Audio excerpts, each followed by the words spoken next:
My name is Larry Majo. I'm a correspondent and anchor at CNN. It's great to be here in Togo. And thank you for coming back for this session. We are going to have a conversation with Mike Ogbalu about the Pan-African payments and settlement system. And first of all, before I go any further, please give a big round of applause and welcome Mike to the stage.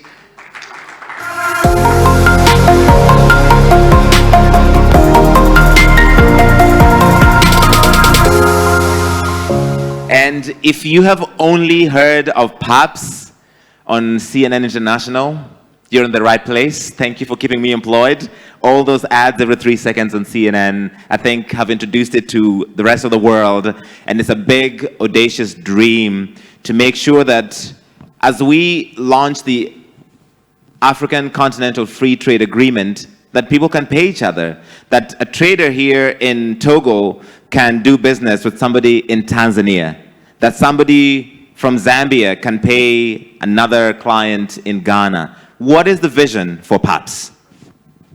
Okay, thank you very much. Let me start by thanking the organizers for this impressive platform to discuss about payments.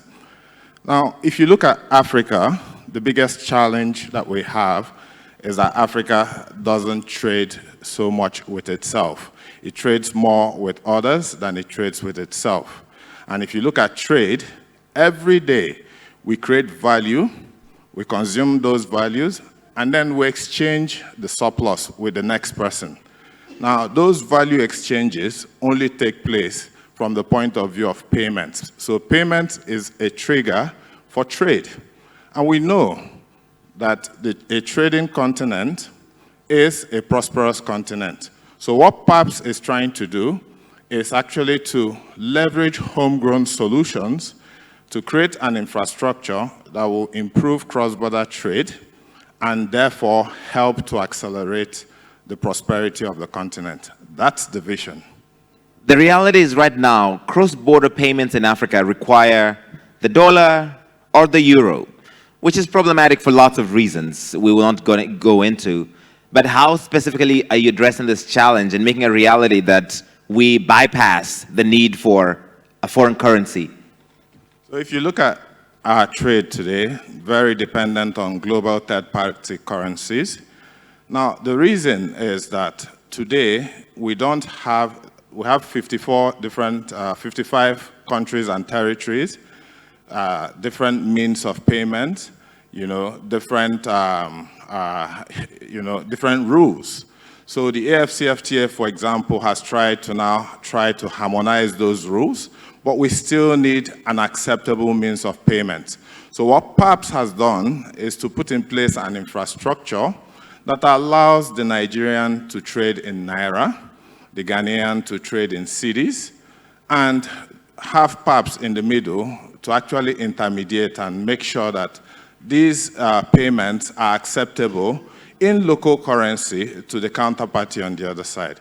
What that does is it begins to reduce our dependence on these third-party global currencies, begins to actually reduce our hunger, and what that can do is to strengthen our local currencies.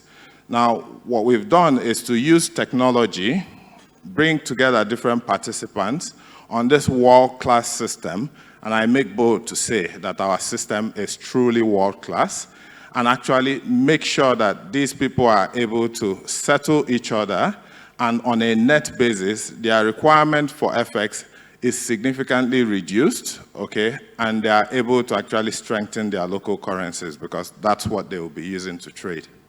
All right, so you're already connecting some of Africa's largest commercial banks. You're talking to central bankers all across the continent. But one of the ways that we have moved financial inclusion on the continent has been mobile money. And that's how so many medium and small enterprises really receive payments, pay their staff, etc. How are you thinking around mobile money and the explosion of fintech that we have seen on the continent? So looking at PAPS, you can look at PAPS like a shared infrastructure for the continent. And maybe if you take a step back, in the early days of ATM, the man that had the largest ATM network felt like king, okay? But when we're able to bring together all the ATMs from the different players, it actually created a multiplier for each of the participants, including the large entity. So what we've done as PAPS, one of our pillars is actually bringing together all of the ecosystems that exist on the continent. So mobile money ecosystems is one of those key ecosystems that PAPS is actually well suited to integrate. Right. PAPS sees itself as an enabler that is able to bring together all of these ecosystems. PAPS is not designed to compete or to try to cannibalize some of these existing players. Because that's the question I was going to ask. Will PAPS therefore spell the end for existing payment systems? So PAPS will enable, PAPS will bring about interoperability. Just think about it. If you're able to today enable seamless payment that happens in under 120 seconds and is done in local currencies across the continent, what that will mean is that there will be more people trading, more entities on the African continent trading with other African entities. It will create jobs. It will accelerate these economies. So we are not designed to cannibalize. We have designed flexibility into our systems so we can connect to regional systems, we can connect to national systems, we can connect directly to financial institutions, and indeed, we're already connecting to these institutions. How much of this is built already? How many parts of our continent are already plugged in? How many banks have you signed up? Essentially, just give us an update of where you are right now and where you need to go. Okay, so today we have 8 countries already connected on PAPS, 6 in West Africa, 1 in East Africa, 1 in Southern Africa. We have 7 switches that are already connected into PAPS, including the national switch in Ghana, the national switch in Nigeria, and we also have a few other national switches that are connecting into PAPS. We've also signed strategic relationships with a few other entities, including Buna. Buna is an interesting one. It's a cross-border system in Northern Africa that connects the Northern African countries with the rest of the Arab world. So we are currently integrating our systems into this platform. We've also signed with Comesa Reps and a few others. Now, what we've done now, we have 50 of the largest financial institutions already connected on the PAP system. And as we speak, transactions have started moving from one financial institution in one market to another. Okay, you talked a little about facilitating intra-Africa trade. In 2020, only 16% of total trade in the continent was intra-Africa trade, 16%. Now compare that to intra-Europe trade in 2020 was 68%. So how can PAPS help facilitate more of us doing business with more of us? And this is in the face of really complicated compliance regimes. We have really challenging technical interoperability. So our journey has been one that we embarked on with the central banks. We made a deliberate decision to make sure that instead of building a system and then asking the central banks to come join, we actually started the journey with the central banks. So what we've built is a core system, which at its core is an instant payment system with the ability to clear and settle transactions in local currencies. And it has all the bells and whistles, fraud management, AML, sanction screening, and all those. Now we've taken this core system with excellent governance because our system is governed by the central banks themselves, sitting within the governing council. So we've taken this core system and we've now started connecting into central banks. We've started connecting into commercial banks. We started connecting into national switches. And ultimately, we will also connect all these tech players, but of course, with the guidance of the central banks. Now, what this will do is that that local shoemaker that is sitting in a remote place in Kenya is able to sell into markets across Africa and not worry how the Egyptian pounds becomes Kenyan shillings or how the Nigerian naira becomes Kenyan shillings. So it will open up, and I always give this example. In Seychelles, there's a small tech company who sees his market as just 500,000 people. Right. And they have such a brilliant solution. And I've said to them that your market is 1.3 billion people. So we are already seeing tech companies and financial services providers creating last mile solutions that will ride on that infrastructure that we have built. One last thing to say is our infrastructure, with the support of the Afrexim Bank has provided about 500 million US dollars in the first instance to support settlements across these central banks, okay? Right. And this is one unique advantage that we have, making sure that each of the central banks and each of the participants are able to settle transactions across board. Okay, so I want us to talk plainly for a second. Everything you've said is true and is great and it's a big vision, dream, but I'm sure there are challenges, there are bottlenecks.